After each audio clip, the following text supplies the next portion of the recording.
Little Ellen had an exhilarating few weeks, as her long-awaited wish was about to come true. The orphanage was abuzz with excitement as a couple was visiting to adopt 2 kids. Despite being sent to the backyard to calm down by her teacher, Ellen couldn't help but ask the orphanage staff if she would be adopted. The director and teachers were busy preparing for the couple's visit, determined not to make any mistakes in front of influential parents. The Atkins were an older couple, with Tyra being 45 and Josh being over 50. They never had children during their 20-year marriage, as they focused on their careers first. After realizing they couldn't conceive naturally, they tried different treatments before deciding to adopt a child. Being millionaires through their construction business, they could afford it. During their first visit to the orphanage, they were immediately drawn to a 6-year-old girl with brown hair and dark chocolate eyes, who was laughing next to a tall boy that she followed everywhere. Tyra admired the girl's innocence and beauty. "She looks so much like you with your eyes and hair color," said Tyra to Josh. He responded with a smile, saying that her laughter was as contagious as hers and suggested they get to know the baby better. While preparing the necessary paperwork, the family visited the orphanage multiple times to bond with the little girl they planned to adopt. On their second visit, Josh grew attached to a boy whom the girl was always with. Josh was delighted to have a son who could carry on the family business and provide support. The boy's name was Alex, and the orphanage staff shared the backstory of their friendship. 6 years ago, a baby girl was left at an orphanage door during a spring rainstorm. The director named her Ellen, meaning shining light. Despite growing up without parental love, Ellen was kind and had impressive mental abilities by age 5. In the same year, a 9-year-old boy named Alex, who had a dysfunctional family, became friends with Ellen at the orphanage. Despite being withdrawn and unsociable, Alex defended Ellen and cared for her while she brightened his life with her kindness. The Atkins liked the children very much. "So you're not afraid to take us to your place? People take kids like us for a while and then return them back, saying they didn't fit in," Ellen said. Alex's eyes were also filled with apprehension as he waited for Tyra's response. Tyra's face softened and she reassured them. "No, my dears, you're not some kind of toys that can be returned. You're living beings and we would never do that to you. If you want us to be your parents, we will take you to our home. So, would you like that?" Ellen nodded eagerly without hesitation, and Alex's smile finally broke through his nervousness, warming Tyra's heart. "I promise Josh and I will do everything we can to make you the happiest children," Tyra whispered, tears of joy filling her eyes. Eventually, the day arrived when Ellen's adoptive parents came to take her home, and she eagerly awaited their arrival in the garden, wearing her best dress and gathering her few possessions. "Ellen, are you ready? It's time to say goodbye to everyone. They're already here." Alex's voice came from behind. The girl jumped up and turned around. "Yes, of course, brother. I'm absolutely ready. Absolutely. Everything is collected. I'm running already." Alex stopped her, ruffled her soft hair, and took her hand with a smile. "Take a deep breath and calm down. Don't run like crazy. Dad and Mom won't leave without us." The first time she heard the words Dad and Mom from her brother's lips, Ellen froze in place and stared at him with wide eyes. "Wow, we have to slowly get used to calling them that. After all, they are our parents now. Dad, Mom," Ellen muttered quietly under her breath, tasting these words. Warmth spread throughout her body, warming the girl's heart. Ellen struggled to keep up with her older brother's long strides as they walked out onto the porch. However, she suddenly stopped in shock when she saw the couple waiting for them. She quickly turned and ran back inside, leaving the Atkins confused and worried. They wondered if she didn't want to be their daughter, or if she was afraid to leave the orphanage where she had spent her entire life. Ellen returned after a while, holding something in her hands. She was blushing from running and excitement as she approached her new parents and presented a handmade postcard. The card had a drawing of 2 adults, a man and a woman, and 2 children, a boy and a girl, all holding hands and smiling. The bottom of the card had a message: "My family, Mom and Dad, I love you." Tyra was overwhelmed with emotions upon seeing the gift, and Josh spoke softly with a hoarse voice, saying, "We love you too. We're now a family." Ellen's departure from the orphanage was a touching event, with the staff expressing their love for her, shedding tears and wishing her happiness. Ellen hugged each of them and promised to visit when she grows up.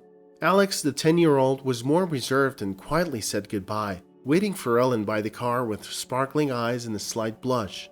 They all traveled to the Atkins home in a large truck, which took them a long time.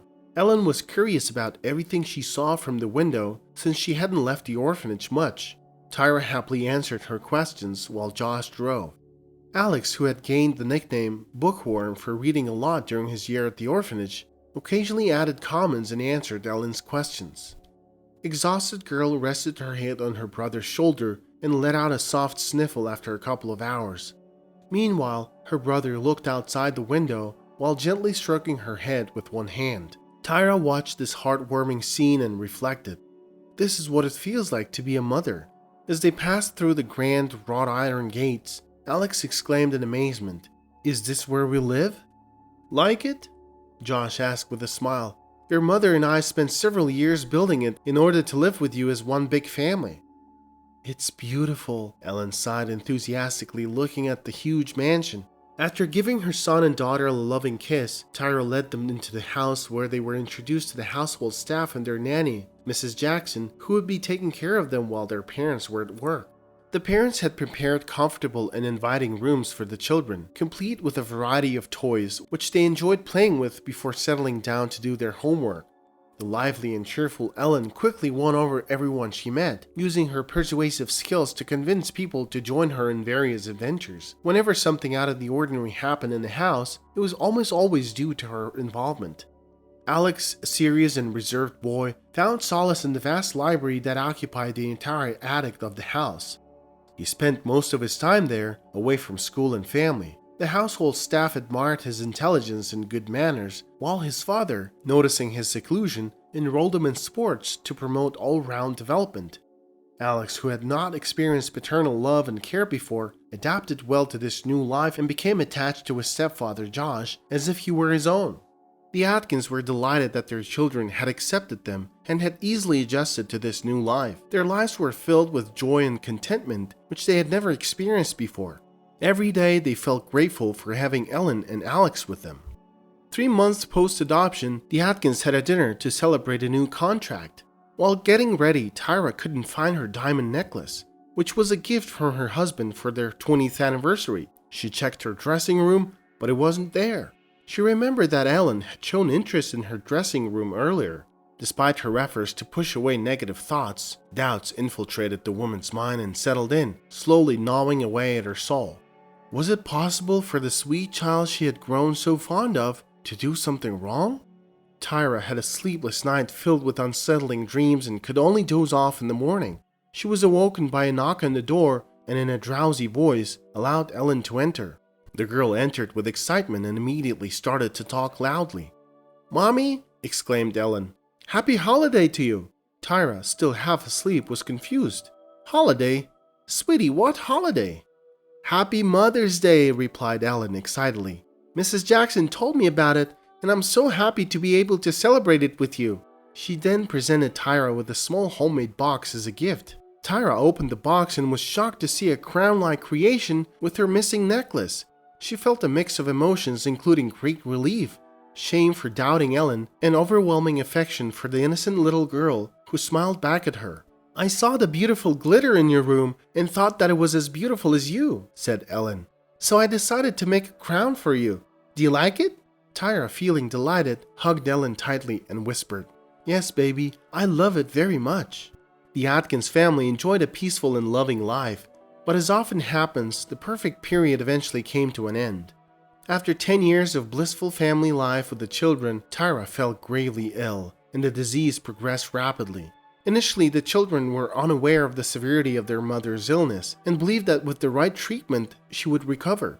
They accepted the daily visits of the doctors without much concern. Despite her illness, their mother remained in good spirits, often engaging in lengthy conversations with her son in the evenings, while her daughter sat nearby reading her favorite books and occasionally joining in on the conversation. "How's school going, son? Is it challenging?" "Well, I doubt a genius like Lee would have any trouble," Mom said with a smile. "Aw, come on, Mom," Alex laughed in response. "Your father is very proud of you and brags about you to all his friends," said Tyra. "He's even preparing a place for you in this company and hopes that you will inherit his business." Ellen put down her book and replied, "I don't know about being a genius, but one thing I know for sure." Ellen jokingly complained to her mother about the attention her older brother was getting from high school girls. She showed her mother the gifts she had received from his fans, who believed that the way to get closer to him was through his little sister. Alex laughed loudly and tousled his sister's silky hair. "You must be enjoying all the attention, huh?" he chuckled. Alex broke the silence by looking at his mother's face, which looked pale and slightly tired, and asked a serious question. "What did the doctor say about your headaches?" Tyra paused for a moment before speaking slowly. "Son, I may need to go to the hospital soon, but don't worry, everything will be fine. Just focus on your studies and take care of your sister." She then whispered, "You know how indulgent your father is with her, letting her do whatever she wants." Ellen mumbled in a drowsy voice, "I heard everything. Don't worry about me, I'm a grown-up girl now." "Absolutely, you're the best and most beautiful, but it's time to go to sleep now. Mom needs more rest," Alex replied. Alex felt uneasy after talking to his mother about her illness. He couldn't shake off the feeling that it was not a typical sickness. Despite saying goodnight to his mom and sister, he couldn't sleep for a long time, pondering about it. As days went by, Tyra's health deteriorated, and doctors informed the family that there was no cure for her inoperable brain tumor. After several medical procedures, they decided to go back home and spend Tyra's remaining time with the family. Upon Mom's return home, Ellen embraced her and exclaimed, "Mommy, I'm so happy you're back. You're feeling better now, right?"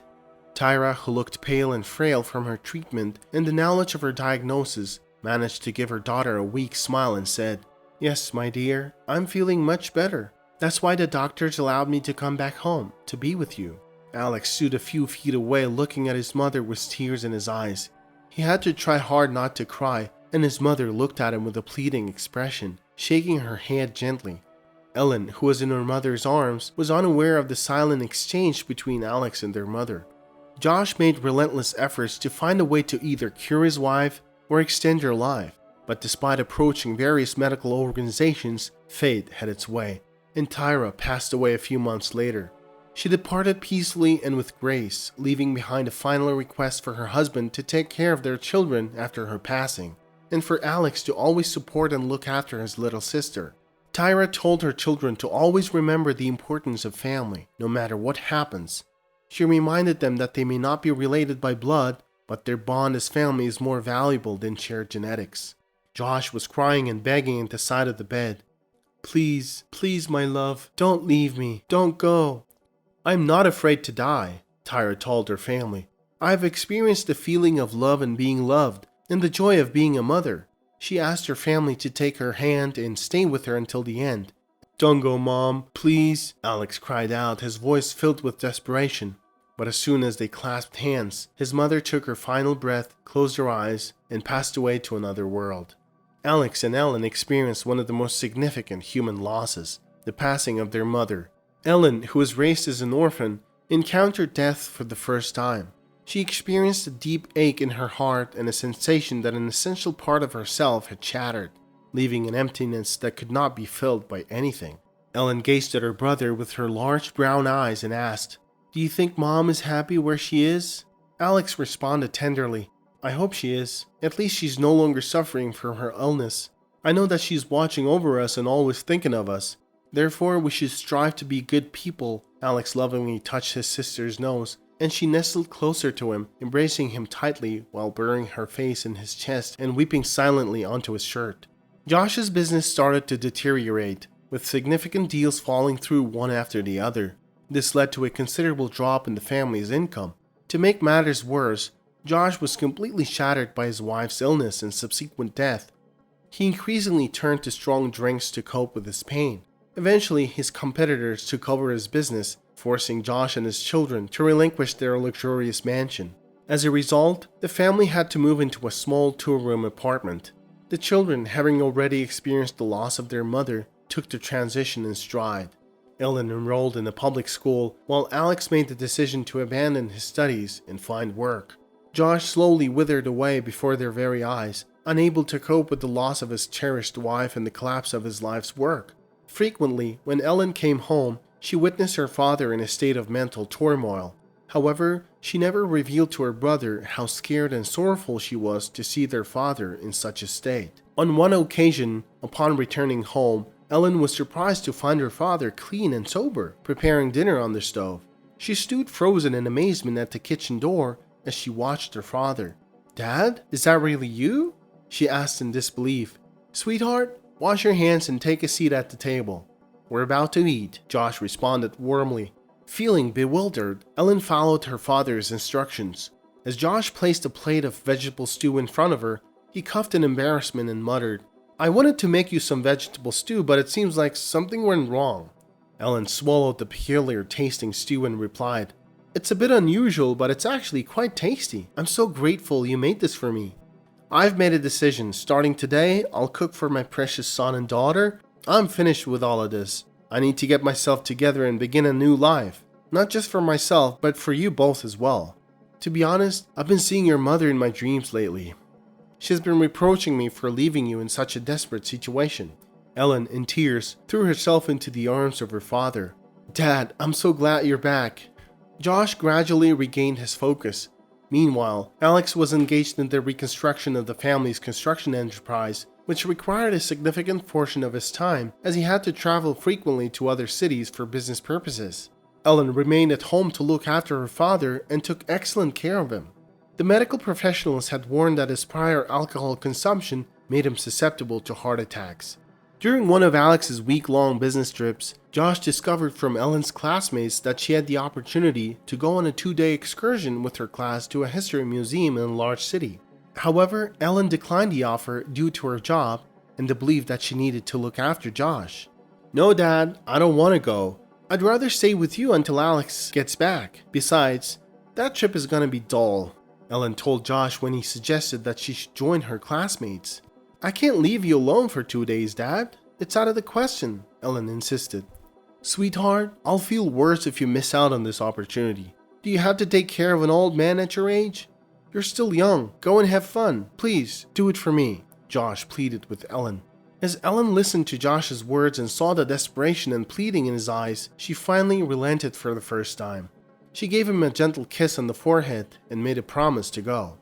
She cooked enough food for 2 days and arranged for a neighbor to check on her father from time to time. Ellen left her phone number as a precaution and departed for the trip, unaware of the tragic fate that awaited them. The family had been the victim of fate's cruel tricks on numerous occasions, and this instance was no different. If only Josh had not convinced Ellen to go on his ill-fated journey. If only Alex had purchased the plane tickets a few days earlier. If only Ellen had opted to take the morning bus back to her town, maybe none of this would have occurred. Alex returned home with a heavy heart, as he had a feeling that something was not right. Overwhelmed by a sense of impending panic, he quickly got out of the taxi and ran up the steps to the house. Upon reaching the door, he began banging on it in a desperate attempt to gain entry. Eventually, a neighbor emerged and looked at him with a sorrowful expression. Upon hearing the news of his father's passing, he became deaf to everything else except for a ringing in his ears. He was unable to articulate a response and simply stared at the neighbor in a state of shock. On the night that Ellen departed for her field trip, Josh suffered a heart attack. Ellen rushed back home, but tragically, it was the last time anyone ever heard from her. She seemed to have vanished without a trace. Alex was consumed by despair, and his heart shattered into 1,000 tiny fragments that pained him from within. He held himself responsible for everything that had happened, blaming himself for leaving his father and sister alone in such a vulnerable state. With his father and sister both gone, Alex found himself utterly alone and unsure of what to do next. Despite making numerous unsuccessful attempts to locate Ellen, he eventually resigned himself to waiting at home in the hope that she would eventually return. For 2 long months, Alex remained holed up in the house, refusing to go anywhere in case Ellen turned up. He clung to the hope that she would one day walk through the door and bring an end to the nightmare that had become his life. However, despite his unwavering faith, Ellen never showed up, leaving Alex to grapple with the crushing weight of his grief and loss. Despite the unbearable pain of losing his father and sister, Alex knew he had to find a way to move forward with his life. He threw himself into growing the family business that his late parents had left him, and with hard work and dedication, it began to gain momentum. As the business grew, Alex never forgot about his sister and the mystery of her disappearance. Determined to uncover any information he could about her whereabouts, he spared no expense in hiring the best detectives to investigate the case. Years passed with no leads, but Alex refused to give up hope. He poured all his energy and resources into the search, never losing sight of his goal of bringing his sister back home. One day, Alex's phone rang, and on the other end was a detective with promising news. "Mr. Hunter, I've located a girl named Tyra," the detective informed Alex. "Tyra, that's my mother's name. My sister's name is Ellen," Alex replied, feeling frustrated as detectives often provided him with wrong leads. "I believe we need to meet, sir," the detective suggested. After a few days, Alex found himself waiting in the hotel lobby for the detective, who was running late. He began to feel anxious and thought of leaving when the detective finally arrived. He was not alone. Accompanying him were an older couple. "Mr. Hunter, how you doing, sir? This is Mr. and Mrs. Cooper," the detective said. During the meeting, the detective informed Alex that the Cooper family had encountered a girl named Tyra several years ago. It turned out that Tyra attended the same college as their daughter Lisa, and they had become close friends. According to Lisa, Tyra confided in her that she was suffering from amnesia and had no recollection of her past, except for the name Tyra, which she assumed was her own. Tyra went through various struggles to get out of the hospital and eventually found a job and a place to live. She decided to study neuroscience to understand what had happened to her. Lisa, her friend from college, often shared stories about her loving family. One day, Tyra jokingly asked if Lisa's parents could adopt her. She didn't need any financial support, she just longed for the feeling of having parents, something she had always wanted. Lisa wrote a post on Facebook to help Tyra find her family, and it went viral. The detective came across the post and found it suspicious. He showed Alex pictures of Tyra, and Alex was initially overwhelmed with emotion and put the pictures down. After picking them up again, he wept as he went through each photo. The Cooper family and the detective smiled in silence. It turned out that after the accident, Ellen had lost her memory and didn't remember her own identity. The only name she could recall was her mother's name, Tyra. The detective informed Alex that they could find Ellen thanks to Lisa's post. Alex called Lisa to express his gratitude, and Lisa offered to prepare a surprise birthday gift for Ellen. On Ellen's 25th birthday, Lisa extended an invitation to her to come over to her house. "Tyra, I would love for you to meet my family. How about we have dinner at our place?" Lisa asked Ellen. Ellen was thrilled and accepted the offer, excited at the prospect of being close to a family. When she arrived at Lisa's house, the dinner table was set and Lisa introduced her family to Ellen. "Mom, Dad, this is Tyra," Lisa said as she introduced Ellen to the Cooper family. "Nice to meet you, Tyra. Lisa's told us so much about you." Mrs. Cooper warmly greeted Ellen. As Lisa glanced at Alex, she noticed that he was struggling to contain his emotions. Tears had already formed in his eyes. Ellen looked at Alex and then back at Lisa, wondering who he was. "Alex, you already know who this is?" Lisa said, pointing at Ellen. Ellen looked even more confused. She had no idea who Alex was. "Tyra, this is your brother Alex. He's been searching for you for the past 7 years. And by the way, your real name is Ellen," Lisa revealed. Alex was already in tears when he said, "Hi, Ellen." When Ellen saw the pictures that Alex had shown her and heard the full story of her past, she was overwhelmed with emotion and began to cry tears of both sadness and happiness. Finally knowing the truth about her identity after all those years was a lot to take in. Alex expressed his deep gratitude to Lisa and her family for helping to find his long-lost sister. They had been reunited, and it was all thanks to Lisa's determination and kindness. After the birthday celebration, Alex drove Ellen to their childhood home, hoping that the familiar surroundings might help jog her memory. As they walked through the door, Ellen gasped at the sight of the old family photos on the walls and the familiar furniture in the living room. Memories started flooding back, and soon she was laughing and crying at the same time as she remembered all the good times they had shared as a family. The Cooper family had become Ellen's family too, and they all agreed that they were meant to find each other. As they took a family photo together, Ellen looked at her brother and said, "Thank you for never giving up on me." Alex smiled and replied, "Well, you didn't want to let me go since the orphanage. Thank you for being my sister."